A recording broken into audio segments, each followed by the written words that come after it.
As the grid is getting set, we are getting settled in for the race. Carlos Cano goes from pole alongside Travis on row 3.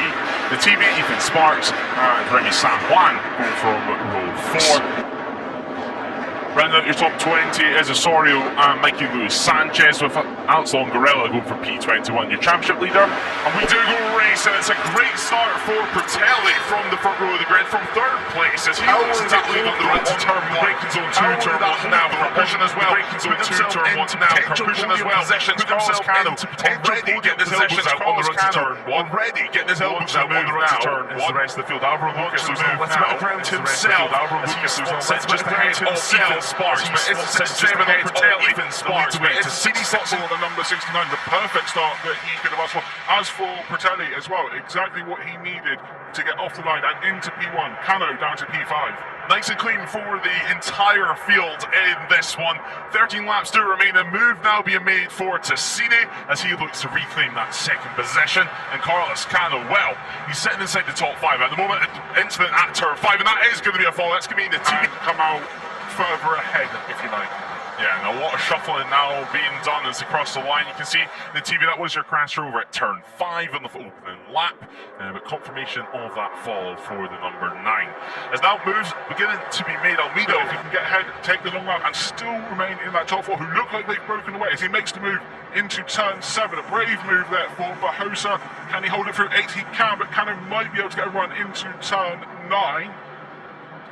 Into turn 9 we go now. It's going to be all about the slipstream. You can see confirmation of the corner speed matters, and this is the classic tendency riders running it a little bit too wide. Running on the green during the race, but not the last lap, you will receive warnings, and too many infractions will see you get a long lap penalty. We just see the leads. Yeah, Cano continues to lead over at turn 10. He's got Alvaro Lucas on the outside, and that's going to invite an opportunity for Tassini, not only to go into 2nd, but also briefly the lead. But he ran it wide, and Cano straight away taking no prisoners. He's already back into P1, already defending his spot. A 2nd off the lead. He's at the back of the lead group, so if he did serve it correctly, it has worked out fairly well for the number 69. Yeah, of course, I'm sure Racer Action will have a double check at that and make sure that everything was served. Right as looking up the inside is Alvaro Lucas. Can he hold on to the lead? No, he cannot, because it's Bertelli from the outside. And that's now Alvaro Lucas ahead of him. Now number 51 of Dakigan just ahead as well. As Carlos Cano is back, as we do have a follower down there, and we wait to see exactly who that is. Yellow flies, of course, out at turn 7, losing the front on the entry things of tournament screens. The number 14 is down. Fernando Bahosa loses the front over at turn 7, and that's all she wrote in Barcelona. And on the rear wheel of Bertelli. He has a good drive. He'll have a little bit of a slipstream as well. The run to turn 1 as well. Well, Bertelli, as we head towards turn 1, 4, 5 wide, 6 wide between the front runners. Incredible stuff from ETC yet again. Carpusian working his way into the podium places now. Let's pretend this panic over what's happened, the drama from yesterday afternoon, yesterday evening with the penalties. Bahosa's amazing stuff, a defining weekend in this year's title fight. Well, yeah, exactly. We were just looking back at how Bahosa was able to make up so much moves on the opening lap, and then sadly for him, everything unfolded. Borelli now back up into the podium places. Carpusian's crash, the most important thing. But yeah, losing the front a bit wide on entry, and that's the race done for Bahosa. And now it's all on what can the likes of Carlos Cano and Alex Longarella do. Longarella, however, hits the front of things. That's exactly what he needs to be doing. Carlos Cano, if he's seen that move behind, if not, it's going to be on. It was 6-7 on Bertelli, continues to lead. Tension down there in the 72 Art Box Racing Team squad. Well, final couple of positions actually inside the points. Tamburini and Ethan Sparks to the benefit. Cracknell, he was involved in this league fight. Now, though, that's for taking shortcuts at turns 1, 2, and 3, and without losing sufficient time. Yeah, of course, you need to lose around the 2nd in that sector. Otherwise, you will be slapped with a penalty for it. As you see a few more moves being made over at turn state victory here, obviously. But as well, they will need to keep in mind they're both from the Pacino Racing squad, and the last thing they're going to want to do is collide or make any sort of contact with each other. But certainly, it's been those two in the top 2 for the majority of this race in the last couple of laps. It's now Carlos Cano there on car pushing. It seems to be a turn 5 hotspot for Luke, as he loves to make a move through there as he does look up the inside of Travis Borg as well. Thinks better of it on the M-Lab racing rider. Carlos Cano, in the meanwhile, looks towards a move at turn 9 perhaps, so he'll just sit behind and try. Riders on the final lap to make that move. Of course, you could compromise your exit, which then means you lose it on the run to line, so it would be interesting to see how these different instructions play out. One thing to note, we are approaching 2/3 race distance, so if a red flag was to come out, results would be called, race would be called, 4 points awarded. We see Travis Borg going up the inside from P4 across the corner of turn 4, but he does hold on to things. Will Alvaro Lucas launch another attack at turn 5? Yes, he will. The 46 loves a move here, but it was Solona as long towards this final 3 or so laps. Not seeing too much, I say. Now the advantage on the run into turn 10, but doesn't have the slipstream. In fact, he's creating the slipstream for Alvaro Lucas, Travis Borg, and Borelli. Borelli looking to go up multiple places, but can't quite make the move stick. Can there always see a crasher?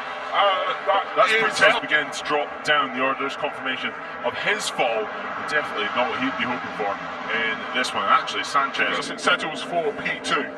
You can just see walking away from the gravel trap, it was Patel. Yeah, it looks like it was Mikey Lou Sanchez and Pratelli. Yeah, we had confirmation of the number 55 being involved in that crash at turn 10. A shame for both of them as they were enjoying very strong races. We see Borelli look like he was going to try a move for P1. Team rider that remains in the race, and here's another view of it. So just looking for a move down the inside, you have to say, was Mikey Lou Sanchez. It's Ramadipa now who leads the field, and Cano has dropped down to P7. Yeah, Carlos Cano dropping down the order yet again. And Ramadipa, what a year it's been for him, of course. Took his first win over at Magny Cours of the season, and what a victory it was. He's shown that he can be aggressive on this last lap. Sitting in third place, and of course these little incidents, these collisions are putting less and less riders in this group, therefore there's less people for you to get mixed up in. But Lucas running wide, and then he drops down to P3, promoting the likes of Ramadipa back into the lead. And we spoke about penalties for Bahosa and Longarella, but also Ramadipa was given the back of the grid start, so he's now forced his way perhaps a bit under the radar to take the lead of this race with 4 laps to go. Unlikely he's going to hold that on this long run into turn 1 with the slipstream that his rivals will get. As Carlos Cano once again taking the normal racing line, although we see the number 51 of Daquan also take that line, but it's Barrett at turn 4. You've seen it time and time again from him. Travis Borg wide off the circuit in the background, but he does rejoin, and Longarella moves through briefly before being sat up by the number 1. To turn 5 we go now. Turn 5, a crucial moment. Are we going to see any moves in the vet? Longarella on the inside of Cano does. Borelli's looking nice and comfortable at the front of this race. I think it's fair to say the number 7, he's looking nice and confident, and certainly over the line, just over 1/10 of a second he held. He's showing no signs of pressure. However, Tassini still in the running for the AC Racing team.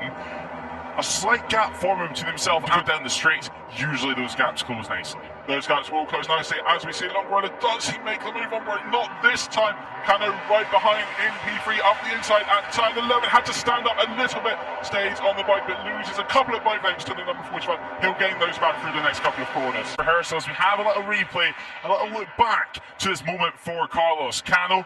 Briefly lost the rear as he got on the power. Nice. Though on these final 2 laps, it's certainly building to be a showstopper in the European Talent Cup. Will it be Cano? Will it be Ramadipa? Could it even be Tassini?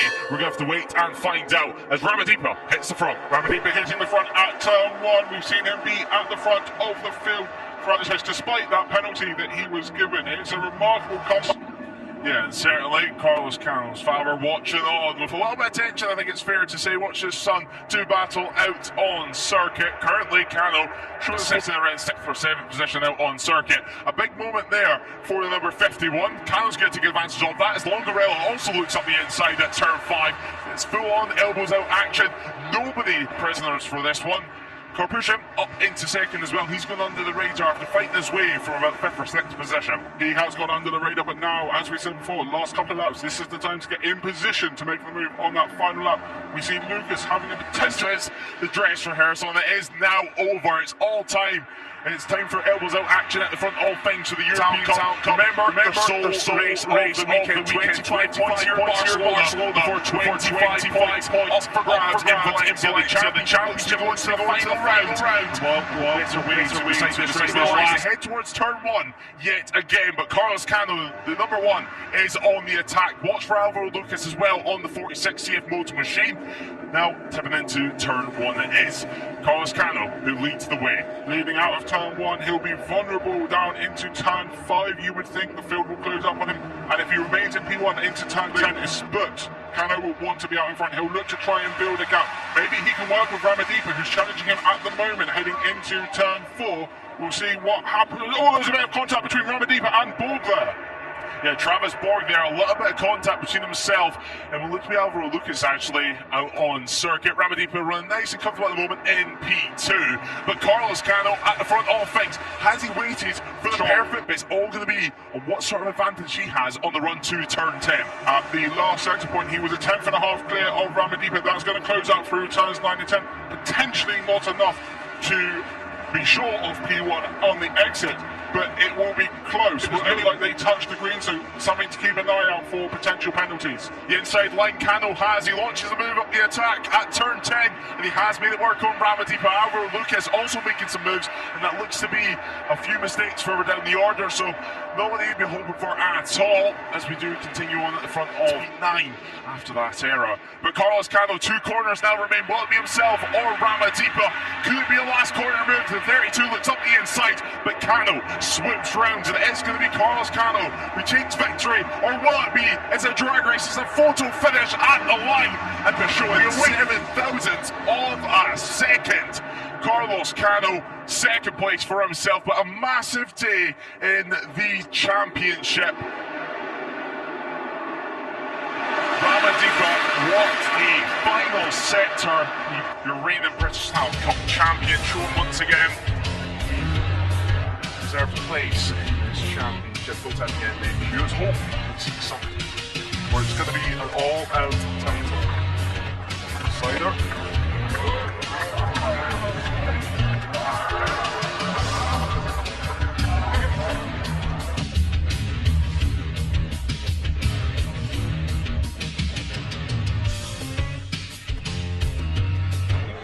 I feel incredible right now. I still cannot believe what I just do in this race because it's very difficult race, very tough race. First I want to say Alhamdulillah, thank you to Astra Honda Racing Team, my team, Junior Talent Team, and also all my sponsor. Ya Alhamdulillah, ini untuk Indonesia dan juga untuk keluarga saya, ayah, ini buat ayah. Dan juga untuk Astra Honda Racing Team dan juga Junior Talent Team, terima kasih sudah bekerja minggu ini dengan sangat baik.